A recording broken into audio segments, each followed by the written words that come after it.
A Royal Arrival is an exhibition that recently opened at the Museum of London that will celebrate the new arrival of the royal family by looking at some pieces that were worn by previous kings and queens when they were infants. The collection that we have here are some of the items within the Museum of London's collection that are related to members of the royal family. We have a much larger collection than what's here, but we wanted to focus specifically on items that were worn by previous kings and queens or other members of the royal family when they were infants or within the first couple of years of their life. A nursing apron that was used by Queen Victoria, and we know it was used by Queen Victoria, or at least the property of Queen Victoria, because of the small embroidered crown in red thread, but then also her initials, VR for Victoria Regina.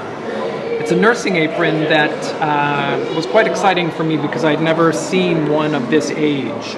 What's interesting is nursing aprons of this exact shape are still found on the market, so it'll be interesting to see if Kate would use something like this for the new child.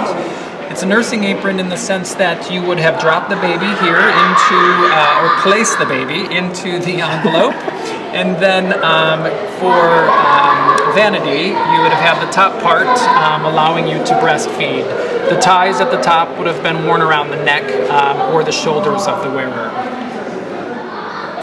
And next we have one of Queen Victoria's children, second child, Prince Albert Edward, who went on, of course, to become King Edward VII. It is a small cap and dress that was worn by him, and the clues on this dress make it quite obvious who was the wearer. We know it was worn by Prince Albert Edward, but even without that history, would we been able to tell because of the sets of flowers that are on the front. The one set by itself is known as the Prince of Wales's feathers, which has been used for hundreds of years to identify and signify who is going to be the heir to the throne. We have two pairs of shoes that were worn by Prince Albert Edward in the first few years of his life, and also some markings on the shoe help us identify who specifically wore it. So a pair of 1840s booties, and then on the inside you can see the signature, or name really, P. Wales. Now, there's been some debate as to why the name is inside.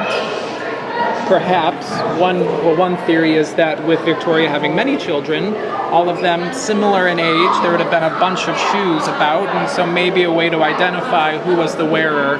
But probably it's something that was written later as a way to preserve the name of the wearer.